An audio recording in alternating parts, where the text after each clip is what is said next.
Right breaking చూస్తూ ఉన్నాము. AP రాజధాని అమరావతికి మళ్ళీ పూర్వ వైభవం రానుంది. అమరావతిలో జంగిల్ క్లియరెన్స్ పనులు మొదలయ్యాయి.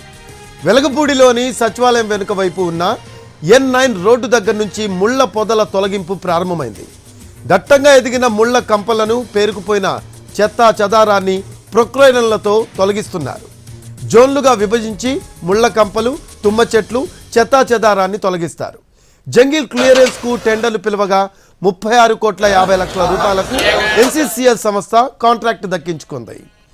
గత 5 ఏళ్లలో రాజధాని నిర్మాణాన్ని పట్టించుకోకపోవడంతో మొత్తం 23,000 ఎకరాలు తుమ్మ చెట్లు, ముళ్ల కంపలతో నిండిపోయింది.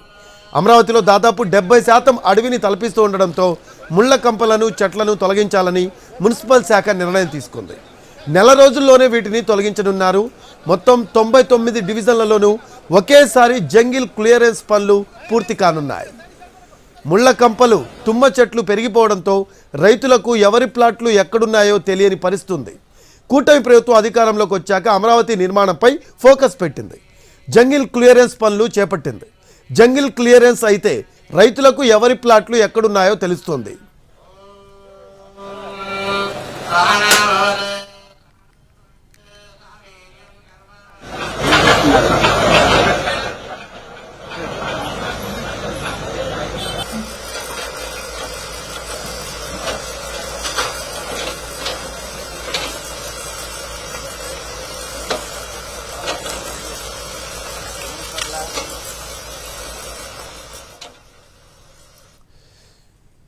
ఏపీ రాజధాని అమరావతికి మళ్ళీ పూర్వ వైభవం రానుంది.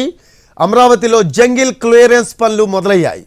వెలగపూడిలోని సచివాలయం వెనుక వైపు ఉన్న N9 రోడ్డు దగ్గర నుంచి ముళ్ల పొదల తొలగింపు ప్రారంభమైంది. దట్టంగా ఎదిగిన ముళ్ల కంపలను, పేరుకుపోయిన చెత్తా చెదారాన్ని ప్రొక్లైనర్లతో తొలగిస్తూ ఉన్నారు. జోన్లుగా విభజించి ముళ్ల కంపలు, తుమ్మ చెట్లు, చెత్తా చెదారాన్ని తొలగిస్తారు.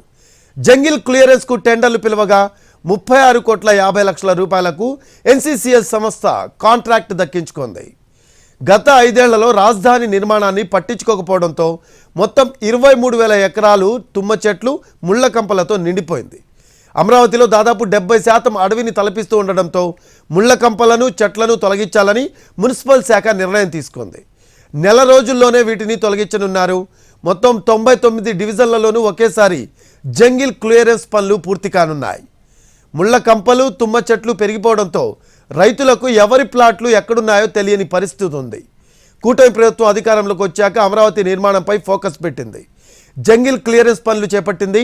జంగిల్ క్లియరెన్స్ అయితే రైతులకు ఎవరి ప్లాట్లు ఎక్కడున్నాయో తెలుస్తుంది.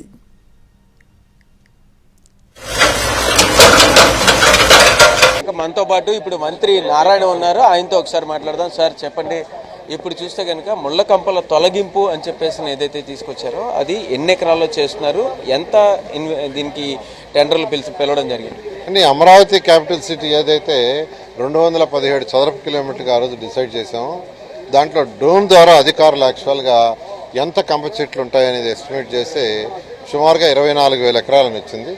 దాని మీద టెండర్లు పిలిచారు. ఇవన్నీ దిట్టమైన పొదల్లాగా తయారైపోయినాయి, అడవుల్లాగానే. దానికి యాక్చువల్గా టెండర్లు పిలిచి 1 మంత్లో క్లియర్ చేసేటట్టు ఇవ్వడం జరిగింది. దాని పనులు ఈరోజు యాక్చువల్గా స్టార్ట్ చేసాం. ఇది చాలా శుభదినం, ఇవాళ వర్షం కూడా వస్తుంది. అందువల్ల 1 మంత్లో ఇది క్లియర్ చేస్తే అసలు ఎవరి ప్లాట్లు ఎక్కడున్నాయనేది తెలుస్తుంది. ఆ తర్వాత మిగతా పనులను ముందుకు తీసుకుపోవడం. అయితే నిర్మాణాలకి సంబంధించినంత వరకు కూడా IIT నిపుణులు ఇప్పటిదాకా వచ్చి దీన్ని వెరిఫై చేయడం జరిగింది. వాళ్ళని ఏదైనా నివేదిక ఇచ్చారా దీని మీద? ఏ రకమైనటువంటి ఏదైనా వచ్చిందా దీని మీద? IIT చెన్నై, IIT హైదరాబాద్ వాళ్ళకి ఇచ్చామండి. వాళ్ళు వచ్చి ప్రిలిమినరీగా స్టడీ చేస్తారు. ఇంకా రిపోర్ట్ ఇవ్వలేదు. ప్రిలిమినరీ రిపోర్ట్ వచ్చిన తర్వాత దాని మీద ఏం చేయాలని ముందుకు పోవడం జరుగుతుంది. సార్, అలాగే మీరు ఒక కమిటీ వేశారు, అది దీని మీద పూర్తి స్థాయిలో ఒక నివేదిక కూడా తీసుకోవడం జరిగింది. ఎట్లాంటి నిర్ణయాలు వచ్చేది ఏంటి? అంటే యాక్చువల్గా ఇంటర్నల్గా అధికారులతో కూడా కమిటీ వేసామంటే వాళ్ళకు కూడా 1 మంత్ టైం ఇచ్చాము. వాళ్ళు కూడా స్టడీ చేసి రిపోర్ట్ ఇచ్చిన తర్వాత ముందుకు పోవడం జరుగుతుంది. అంటే ఇప్పుడు అమరావతి నిర్మాణాలకి సంబంధించి చాలా వరకు కూడా ఏవైతే నిర్మాణాలు జరిగాయో వాటిల్లో చాలా వరకు ఆల్మోస్ట్ చూడాలంటే అది నిర్మాణంలో కూడా అనిపించిన పరిస్థితుల్లో ఉన్న పరిస్థితులు ఉన్నాయి కొన్ని. సో వాటి గురించి ఎట్లా చేయబోతున్నారు? అందుకని జంగిల్ క్లియరెన్స్ చేస్తే అసలు ఏ రోడ్డు ఎక్కడుందో, ఏ ట్రైన్ ఎక్కడుందో అలా. ఎందుకంటే ఇక్కడ నిర్మాణం ఎలాంటిదంటే ఇది ఇంటర్నేషనల్ లెవెల్లో తయారు చేసిన డిజైన్ ఇది ముఖ్యమంత్రి గారు.